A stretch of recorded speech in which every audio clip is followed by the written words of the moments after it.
Bonjour à tous, c'est Franck et Logan. On va vous montrer aujourd'hui un petit morceau de Tale of Eternia sur PSP, bien entendu, édité par Ubisoft et développé par Namco.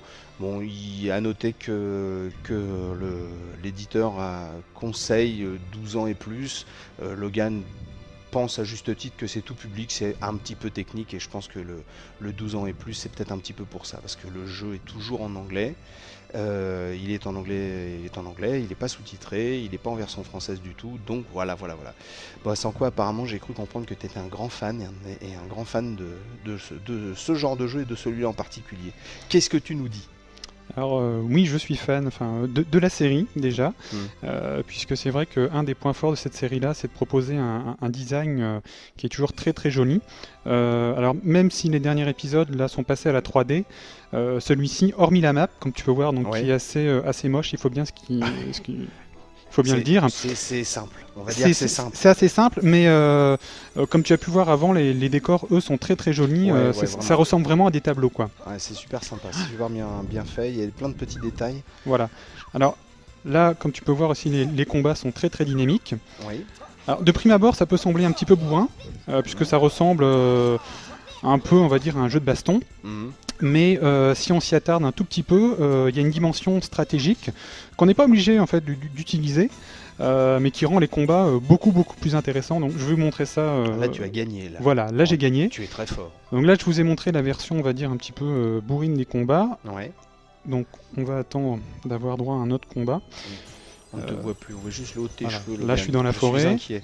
Je suis toujours là. Ah, des chenilles. Donc je me bats contre des grosses chenilles. Et là tu vois, donc tu peux customiser. Par exemple, tu vas choisir ce que vont faire tes prochains personnages. Si ce qu'ils font actuellement ne te plaît pas. Donc là, par exemple, on prend la petite Meredy. On lui demande d'utiliser un sort spécifique sur cet ennemi, par exemple. Tu vas voir, donc elle va s'exécuter. Voilà. Oula, puis elle a l'air en colère. Hein. Voilà. Et ça, encore une fois, on précise, c'est au tout début du jeu, donc je vous laisse imaginer ce que ça donne à la fin. D'accord, quand on avance, ça devient de plus en plus complet, il y a de plus en plus d'actions. Oui, dans les menus, tu m'as fait voir avant que vraiment c'est configurable à mort. Ouais, il y a beaucoup de possibilités, donc c'est vrai qu'il y a deux façons d'aborder ce jeu-là. Ouais. Et c'est pour ça d'ailleurs que ça s'adresse à un large public. Oui.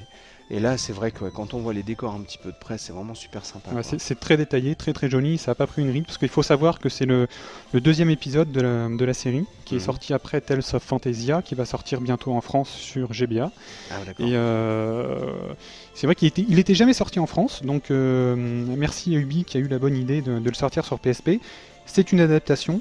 Il n'y a pas énormément de nouveautés, il n'y en a quasiment pas, si je dis pas de bêtises.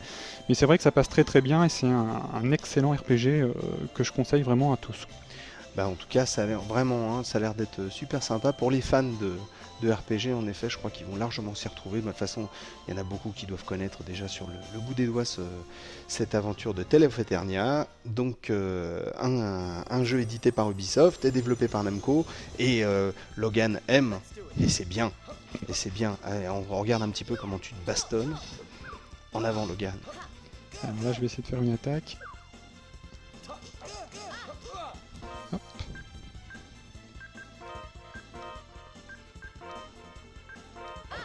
Ouh là là.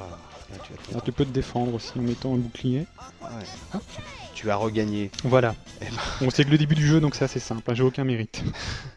Eh ben, on vous remercie d'avoir regardé cette vidéo. C'était Franck et Logan, et donc encore une fois, on vous a présenté Tale of Eternia sur PSP d'Ubisoft, développé par Namco. Et bah, jouez bien. À bientôt. Salut.